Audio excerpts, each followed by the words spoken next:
With Jurassic Park being a franchise that has existed for a good 28 years, it's safe to say that it's accumulated a pretty big fan base over many generations. Whether you were a little kid when the first movie came out, or maybe even a 30-something adult reading Crichton's novel in 1990, there's no denying that the property's legacy has impacted the lives of many different people. Some of these people happened to see Steven Spielberg's 1993 movie first, before deciding to go back and check out how the series all began by reading that aforementioned book. Upon doing so, many fans of the films discover plot points and characters that are surprisingly absent from that original movie. Sure, Jurassic Park is still the same story as the book, but it's not really told in an identical fashion. For example, one of the most notorious omissions from the first film happens to be the death of Isla Nublar that takes place at the end of Michael Crichton's story. For today's video, I thought it'd be a good idea to go back to the author's first book and go over just exactly how the island was killed in the canon of the novels. If you've seen Fallen Kingdom, you'll know that in the film universe, Nublar is indeed dead and gone. But before Colin Trevorrow ever penned the script for that 2018 film, Crichton closed out Hammond's Dinosaur Island dream with a violent military assault.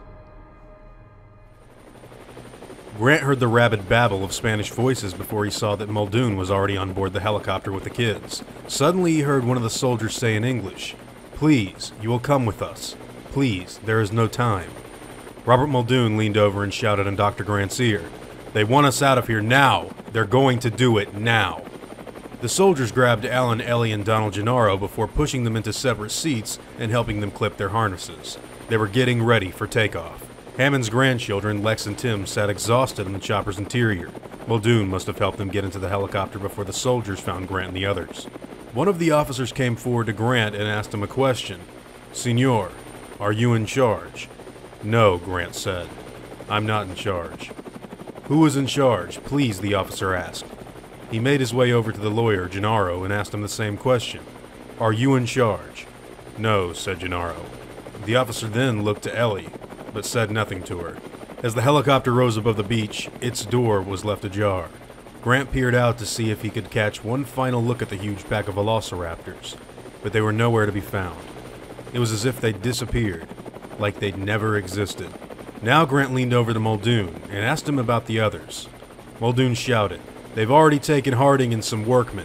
Hammond had an accident. Found him on a hill next to his bungalow. He must have fallen."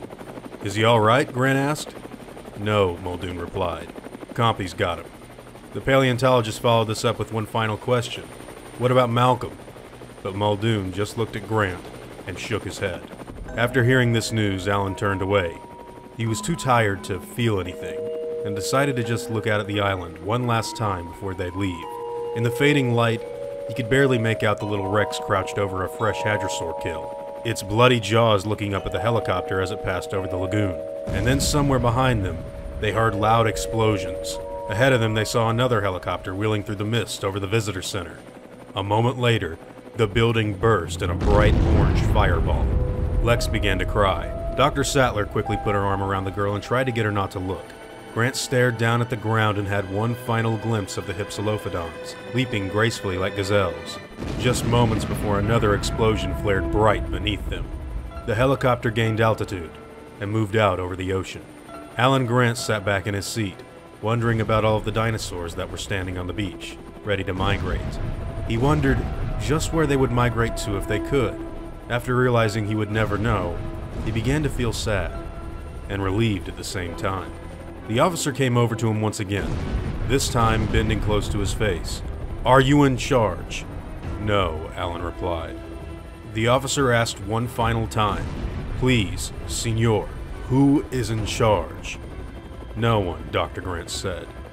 "No one is in charge." Beneath them, the island began to blur from the white-hot explosions that fell onto the jungles in rapid succession.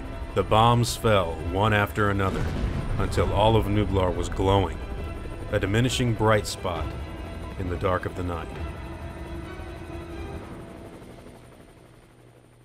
The decision to destroy Jurassic Park was ultimately never seen in Spielberg's original movie. It would, however, be shown on the big screen with the fifth entry in the series, Fallen Kingdom. In that particular movie, the island's dormant volcano, Mount Sibo, was responsible for Nublar's destruction, instead of the fictional Costa Rican Air Force that napalmed the island in the book. Despite Alan Grant's brief moment of relief that I've gone over during this exact moment in the story, it's later revealed in Jurassic Park's epilogue that several dinosaurs actually did manage to get off of the island and have begun to invade the jungles of Costa Rica at the story's end. We never really got any indication of this stuff taking place until J.A. Bayona's movie was released. Now, a major part of this book's end has the theme of control, or being, quote, in charge, vocalized again and again by the soldiers who've come to punish Hammond for creating these genetically engineered dinosaurs. They stop and ask Dr. Grant, Donald Gennaro, and probably Robert Muldoon earlier just who is supposed to accept responsibility for what's going on right here. Alan's final assertion that nobody is in charge is a pretty clear representation for the collapse of power that John Hammond, Mr. Arnold, Dr. Wu, and all of the others thought they had on that island.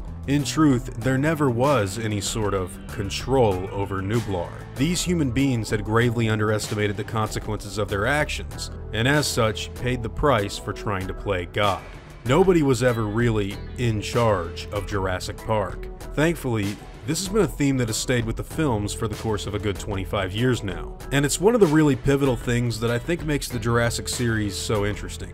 It may have taken 5 movies to get this exact scene from the novel, but hey, in my opinion, it was well worth the wait.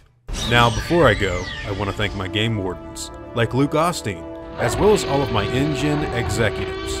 I'd also like to thank all of my park workers and InGen hunters as well. Words can't really express how awesome it is to have you guys tell me how much you enjoy the stuff I do, and I seriously am extremely thankful for everything that you guys do to help. It honestly means the world. Now I'd like to thank you all for watching this video, and hope that you all enjoyed today's content. If you feel like I deserve it, I'd appreciate the like and hope that you'll consider subscribing if you are interested in hearing from me again. I'll see you on the next video, guys. And as always, take it easy.